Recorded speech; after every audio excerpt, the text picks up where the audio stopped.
تو فمن شہد منکم الشہر فلیصم، جس کو رمضان ملے وہ روزہ رکھے۔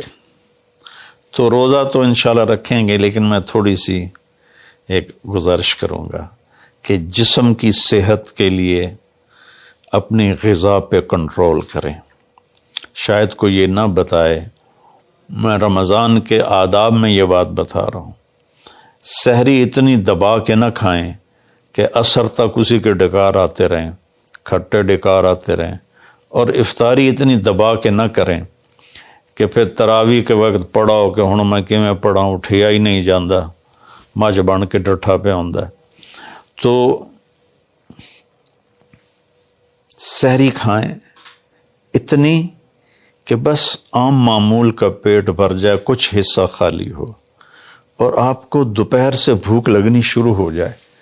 جب آپ کو دوپہر سے بھوک لگنی شروع ہوگی تو آگے 6-7 گھنٹے کا سفر ہے، اس میں پوری مشین خالی چلے گی، تو جتنے گندے مادے اور فاسد مادے جمع ہوتے ہیں وہ سارے جل جاتے ہیں۔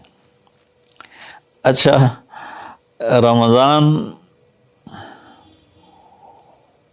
کے دونوں طرف معنی آتے ہیں، وہ میں بتاتا ہوں، ابھی میں جسمانی بتا رہا ہوں۔ اچھا، ایک اور بھی بڑا خوبصورت رمضان کا معنی ہے۔ اللہ کے نبی نے فرمایا کہ یہ نہ کہا کرو رمضان آ گیا اور رمضان چلا گیا، کہو رمضان کا مہینہ آ گیا، رمضان کا مہینہ چلا گیا، چونکہ رمضان اللہ کا نام ہے، رمضان اللہ کا نام ہے۔ اللہ اس میں اپنے بندوں کے گناہوں کو جلا دیتا ہے، تو اس لیے یہ تفسیر رازی کی روایت بیان کر رہا ہوں، اس کی صحت اور ضعف کے بارے میں مجھے نہیں پتا۔ تو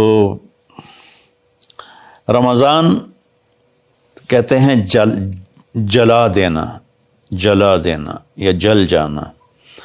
تو جب آپ کا فاقہ 12 بجے سے شروع ہو جائے گا اور 6-6:30 بجے تک چلے گا، تو آپ کے جسم کا ایک ایک خلیہ گرم ہو جائے گا اور اس میں سے بھاپ نکلے گی، اور آپ کے جسم کی گندگی پورے سال کی جو جمع ہے وہ جلنا شروع ہوگی۔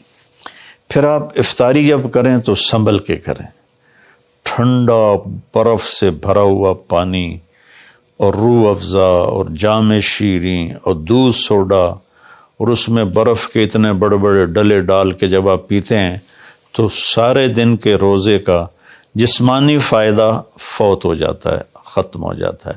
سنبھل کے پانی پئیں اور روم ٹمپریچر کا پانی پئیں۔ اس وقت معدہ گرم ہوتا ہے، اس میں ٹھنڈی بلا ڈالنا، اور پھر آپ اس پر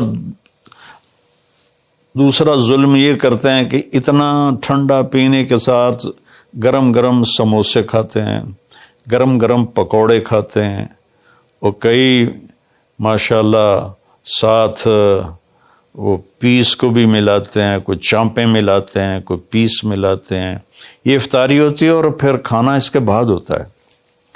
تو سادہ پانی سے روزہ افطار کریں، اور مغرب کی نماز کے بعد ہلکا پھلکا کھانا لیں، اور پھر تراویح کا انتظار کریں، تراویح پڑھیں، اور اس کے بعد جس کا ذوق ہے ٹھنڈا پانی پینے کا وہ ٹھنڈا پی لے، گرم کا ذوق ہے گرم پی لے، لیکن برائے مہربانی کئی چیزوں کا، اب میں ایک آپ کو مثال دیتا ہوں۔ یہ ہماری گاڑیاں ہیں معمولی سی، تو ہم اس میں دیکھتے ہیں کہ اچھا پیٹرول کہاں ملتا ہے۔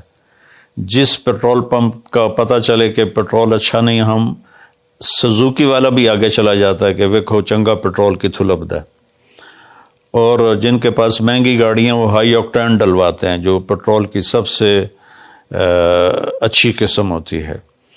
تو ہم اپنی ایک چھوٹی سی گاڑی، چند لاکھ یا چند کروڑ کی گاڑی کو اچھا پیٹرول دینے کے لیے کئی کلومیٹر سفر کرتے ہیں کہ وہاں کا پیٹرول پمپ اچھا ہے، اور یہ جو گاڑی ہے جس کی آنکھ کا یہ ابرو کا یہ جو پپوٹے کا بال ہے، یہ اگر گر جائے تو ساری دنیا مل کے نہیں دے سکتی۔ ایک نوخن اگر گر جائے تو پوری دنیا مل کے وہ نوخن نہیں دے سکتی۔ کون چاہتا میں گنجا ہو جاؤں؟ اور ایک بال گرتا ہے تو پوری دنیا کی طاقت مل کر وہ بال واپس نہیں لا سکتے. تو اس کو ہم گندی سے گندی چیزیں کھلاتے ہیں، کچوریاں کھا رہے ہوتے ہیں، قتلمے کھا رہے ہوتے ہیں کہ افطاری ہو رہی. تو اللہ کے واسطے ٹویوٹا گاڑی میں صاف پیٹرول ڈلواتے ہو اور اس خوبصورت گاڑی میں گند بھر دیتے ہو، سموسے اور پکوڑے اور دودھ سوڈا اور جام شیریں اور روح افزا اور 7 اپ اور ٹھنڈے پانی، سکنجبین، اور اس کے اوپر پھر مرغے کے پیس اور چانپوں کے پیس، اور ابھی کھانا بعد میں کھانا ہوتا ہے. تو مہربانی کریں اپنے جسم کی صفائی کریں، اعتدال سے کھائیں. افطاری بھی اتنی کھائیں کہ آپ کی بھوک باقی ہو. تو آپ آرام سے تراویحیں پڑھ لیں گے. تو تراویح پڑھیں، پھر اس کے بعد آپ آرام کریں، جلدی سے سو جائیں. اور بعض نوجوان ساری رات جاگتے ہیں، ٹھیک ہے، کوئی بات نہیں، جاگیں، کوئی نفل بھی پڑھ لیا کریں، کچھ اپنی گپ شپ بھی کر لیا کریں. اور پھر سحری ایسی کھائیں کہ اب اس میں پراٹھے پک رہے ہوتے ہیں اور ہر گھر سے پراٹھوں کی خوشبو آ رہی ہوتی ہے.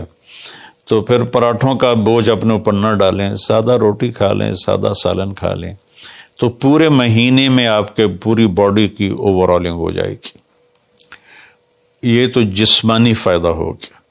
روحانی لحاظ سے کیا ہے؟ شہر رمضان، رمضان جل جانا، جلا دینا، رمضان کا مہینہ.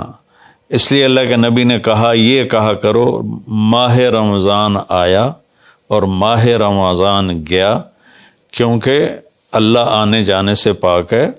تو اللہ کا نام رمضان ہے. یہ امام راضی کی روایت ہے. تو یہ نہ بھی ہو تو رمضان میں جلنے کا مطلب کیوں ہے؟ اسی مہینے کے ساتھ کیوں ہے کہ ہر روزے کے ساتھ اللہ اس کے گناہ معاف کرتا ہے، اس کے گناہوں کو جلاتا ہے، اس کی بھوک کی آگ میں جلاتا ہے، جلاتا ہے، جلاتا ہے.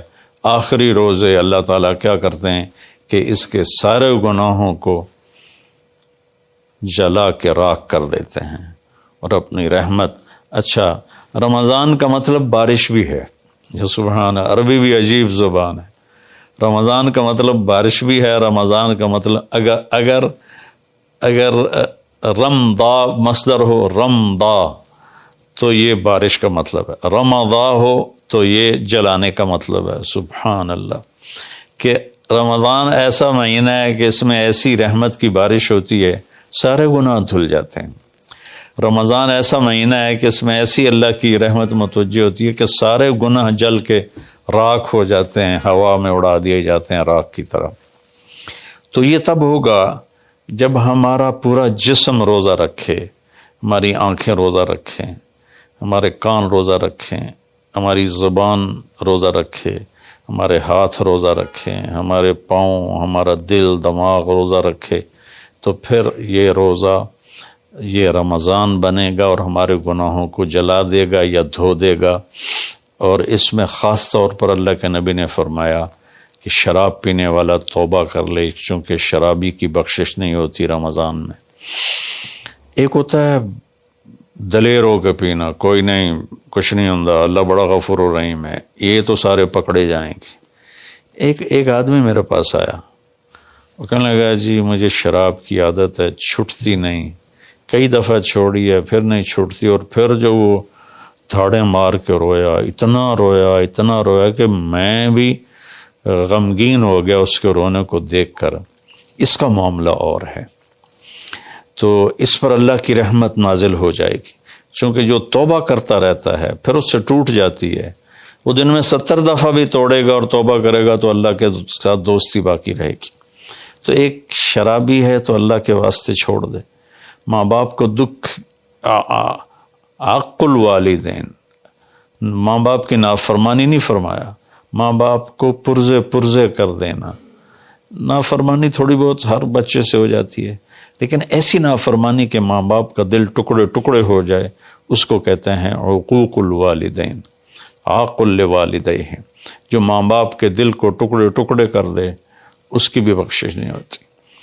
تو مشاحن جو دل میں کینہ پال کے رکھتا ہو کسی کے لیے، اور بغض رکھتا ہو کسی کے لیے، نفرت رکھتا ہو کسی کے لیے، حسد رکھتا ہو کسی کے لیے، ایک اس دل پر اللہ کی رحمت کی نظر نہیں پڑتی۔